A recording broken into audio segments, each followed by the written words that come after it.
बेगूसराय सदर अस्पताल में उस वक्त अफरा तफरी का माहौल हो गया जब स्नेक बाइट की शिकार एक बच्चे की इलाज के क्रम में मौत हो गई। मौत से नाराज परिजनों ने आईसीयू वार्ड में जमकर तोड़फोड़ की और चिकित्सकों के साथ बदसलूकी भी की। लोगों के आक्रोश को देखते हुए आईसीयू में कार्यरत चिकित्सक अपनी जान बचाकर भागे। मामले की सूचना पर बेगूसराय के सिविल सर्जन ने कड़ी कार्रवाई का निर्देश जारी किया है। जानकारी के अनुसार 2 दिन पूर्व मटिहानी थाना के भैरवार गांव की रहने वाली पल्लवी कुमारी सर्पदंश की शिकार हो गई थी। सर्पदंश के बाद परिजनों ने उसे काफी लंबे समय तक झाड़ फूंक करवाया और जब उसकी हालत बिगड़ने लगी तब उसे नर्सिंग होम में भर्ती कराया। तत्पश्चात पल्लवी कुमारी की हालत और बिगड़ गई, तब उसे सदर अस्पताल में भर्ती कराया।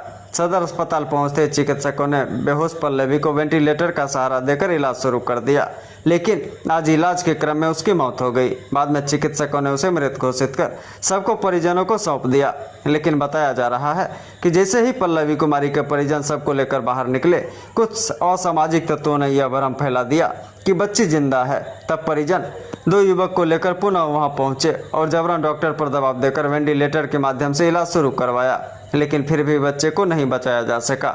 Civil surgeon doctor Pramod Singh ने कहा कि परिजनों की स्थिति से अवगत करा दिया गया था, लेकिन परिजनों ने आग्रह किया कि बच्ची का इलाज यहीं होनी चाहिए, लेकिन आज उसकी मौत हो गई।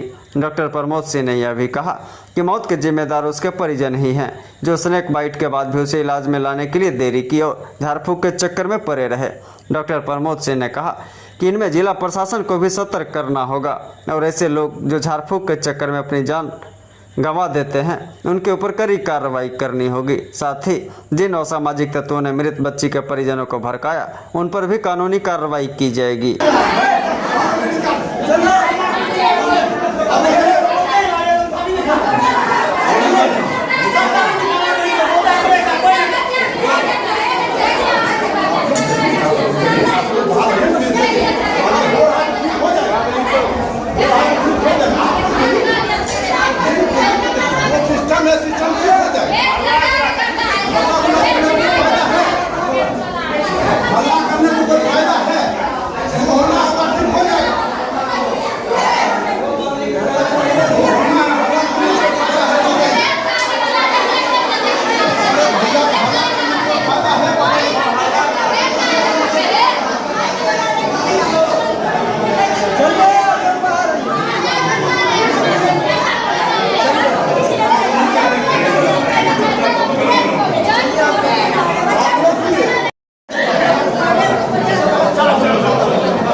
अरे बताइए क्या सब कुछ चल रहा है? क्या बच्चा घर का चल रहा है? बात खोल दिया, सब कुछ खोल दिया। भाई के लिए अभी कोई सामने नहीं आ रहा है। हम लोग भाई के बात खोल दिया। लेकिन बच्चा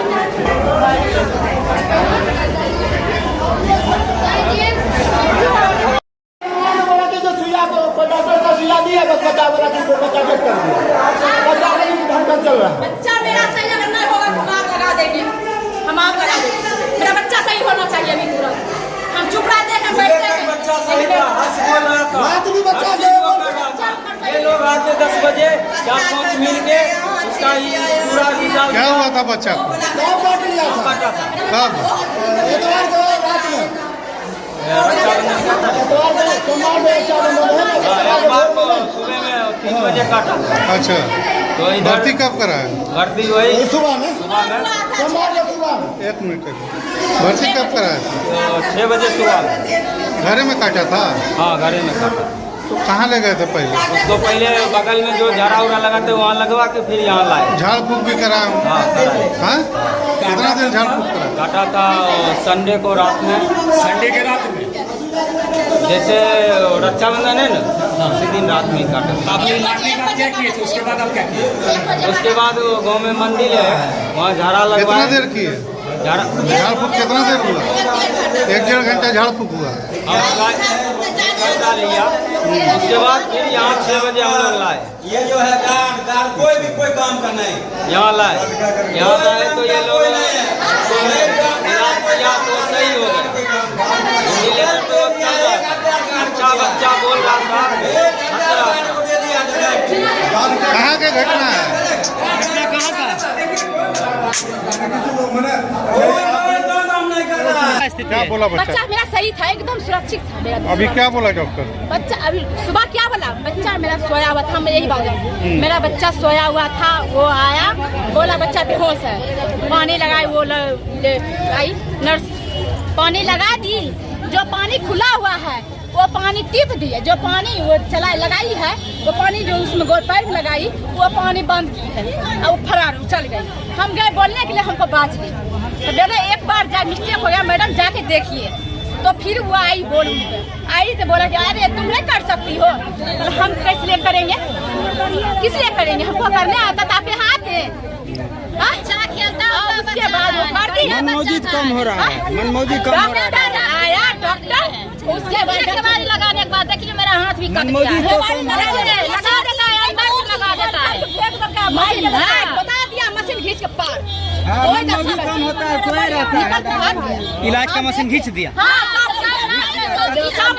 कीन के दिए, बाहर ही क्या है, एक भी नहीं अंदर को लगाया। हम कीन के दिए, सब पर्ची हम लोग का आधार पर्ची रखा हुआ। वो बाहर से दवा लाए थे। बाहर से दवा लाए। सदर अस्पताल में बाहर से दवा लाए। जाते हैं हम, जो दुकान से लाए हम दुकान भी सदर अस्पताल ICU में बाहर से दवा लाए थे। हम दुकान भी दिखाए, कोई दुकान यहाँ दवा नहीं मिलता। नहीं दिया, बोला लाने के लिए बाहर से भी नहीं दिया। लापरवाही वाला पैसा भी मांगता है, 7,000 बच्चा का ध्यान नहीं देता है यहाँ, बच्चा का ध्यान नहीं देता। लापरवाही वाला जो दुकान दवा लाए हैं वो दुकान भी अभी तैयार है, वो दुकान भी जाएंगे कुर्बानी के लिए। कितना का दवा लाए थे आप लोग? लाए हैं बहुत, मतलब हो गया है 5-6 हज़ार। 5-6 हज़ार का बाहर से दवा लाया सदर अस्पताल में इलाज के लिए। आधा पर्ची उसके पास, ICU में ये हालात है। आधा पर्ची उसके पास था, डॉक्टर के पास रख लेता था। और पर्ची जो हम रखे हुए थे नहीं देते। डॉक्टर बोलते भी हैं कि फलना मेडिकल चलिए, ऐसा कुछ कौन मेडिकल जाने के लिए बोलता है? बोलता है कि इधर जाइए बगल वाला मिल जाएगा, नहीं तो इधर कौन डॉक्टर कहते हैं, बच्चा वाला डॉक्टर है, कोई भी डॉक्टर चले जाइए वहाँ मिल जाएगा क्लिनिक पर। हम वहाँ ये सदर अस्पताल का ये हालात है। 4 बार दौड़े, ये नहीं लगेगा दूसरा बदल के ला, फिर गए, फिर आए, फिर दूसरा बदल के ला, फिर गए। संजोग से कल भी मैंने ICU का राउंड लिया था। बच्चा काफ़ी सीरियस था, स्नेक बाइट का केस था और उसको बहुत विलम्ब से लाया गया था बच्ची को। उसका कुछ झाड़ फूक और जो क्वैक वाला ट्रीटमेंट है वो कराते कराते जब सीरियस हो गया तो यहाँ लाया गया। उसको यहाँ लाने के बाद ICU में भर्ती किया गया और रोगी कल भी बच्ची क्रिटिकल थी। हमने कहा, डॉक्टर से पूछा कि भाई ये इतना क्रिटिकल केस है तो इसको बचने की उम्मीद कम है। मैं भी फिजिशियन हूँ तो मैं समझता हूँ कि केस का क्या प्रोग्नोसिस होने जा रहा है। तो वहाँ पर उपलब्ध चिकित्सक ने कहा कि सर कहता है जब हम कहाँ ले जाएंगे, जो होगा सो होगा। और उसके बाद उसको भेंट लगा हुआ था, मतलब विष का पूरा लक्षण था और चेस्ट में भी उसको इन्फेक्शन मतलब क्रेप्स था। तो आज एकाएक पता चला कि वो बच्चा के मरने के बाद परिजनों द्वारा हंगामा किया गया। तो मैं जब वहाँ पहुँचा तो देखा कि बहुत आदमी गेट पर भीड़ लगाए हुए हैं और अंदर ICU के अंदर ICU का गेट का शीशा फोड़ दिए हैं और उसके अंदर घुस गए और नर्स और डॉक्टर डर के मारे भाग गया। सबको जान बचाने का कर्तव्य हो जाता है जब इस तरह की स्थिति बन जाती है। और गार्ड्स जो थे वहाँ पर थे, इधर कुछ OPD के नज़दीक शॉर्ट सर्किट हो गया था, उधर से इधर आए। तब तक में वो लोग काफ़ी हंगामा किए और जब हम गए तो उन लोगों को बाहर किए। बाहर करने के बाद उसकी माँ को समझाने का कोशिश किए कि भाई ये बच्चा तो कल से ही सीरियस था, आप लोगों को कहीं ले जाना था तो ले जाते। और जब एक बार उसका ECG देख करके उसको डेथ डिक्लेयर करके उसको हैंड ओवर कर दिया गया था। बाहर में किसी असामाजिक तत्व ने उसको कहा कि बच्चा जिंदा है और फिर वो लोग आकर के ज़बरदस्ती बेड पर ले जा करके ICU बेड पर लेटा दिया और उसको बाय फोर्स कहा कि इसको भेंट लगा दिए, भेंट लगा दिया गया, लेकिन वो स्टाफ भाग गया था। जब मैं गया तो देखा कि 2 नौजवान जो है सो उसके अगल बगल में बैठे हुए हैं, एक औरत बैठी हुई है, और ये लोग कह रहा है कि जब हम कहा कि आप लोग खाली कीजिए तो कहता नहीं हमको यहाँ रहने दीजिए। सर अजीब हाल है भाई, तुम लोग यहाँ रह करके क्या करोगे। खैर किसी तरह से उन लोगों को परसुएट करके बाहर किया गया। उसकी माँ को समझा दिया गया कि बच्चा तो पहले ही मर चुका है, फिर दोबारा भेंट लगाने की कोई आवश्यकता नहीं थी, और उन्होंने उनका आरोप था कि लापरवाही हुई है। तो मैंने कहा कि मैं तो कल के पहले क्या था वो मैं नहीं जानता, मुझे जानकारी मिली गई सेकंड हैंड, लेकिन कल तो मैंने देखा था, कल ही ये बहुत सीरियस था, तो आप लोग कहीं ले जा सकते थे। और लापरवाही डॉक्टर के द्वारा हुआ या आपके द्वारा हुआ, अगर किसी को सांप काट लिया जाता है तो मीडिया में सरकार द्वारा यही कहा जाता है कि उसको झटपट लेटा करके उसको चला करके भी नहीं लाइए और जल्दी से जल्दी डॉक्टर के यहाँ लाइए, और उसको लाने में जब तक विलम्ब किया जाता है तो वो विष अपना जगह पकड़ लेता है। उसके बाद एंटीवेनम देने से भी उसको 22 भाई एंटीवेनम चढ़ चुका था, उसके बाद भी उसको रिकवरी नहीं हुआ। तो ये तो फुल एंड ये रिस्पॉन्सिबिलिटी उसके गार्जियन की है जो उसके मौत के लिए जिम्मेदार है। हमारे यहाँ तो बराबर और एक बच्चा कल स्नेक बाइट का उसमें था, ठीक है। तो जो संभव होता है, कोई तरह की लापरवाही नहीं बरती जाती है, दिन रात उसका केयर किया जाता है, लेकिन आखिर सीरियस रोगी जहाँ भर्ती होंगे वहाँ मरेंगे ही ना। ऐसा वर्ल्ड का कोई हॉस्पिटल है जहाँ की मोर्टलिटी 0 हो, और उसमें खास करके इस तरह का नेग्लेक्टेड केस जिसको कि बाहर में झाड़ फूक कराने में सांप काटने के बाद रखे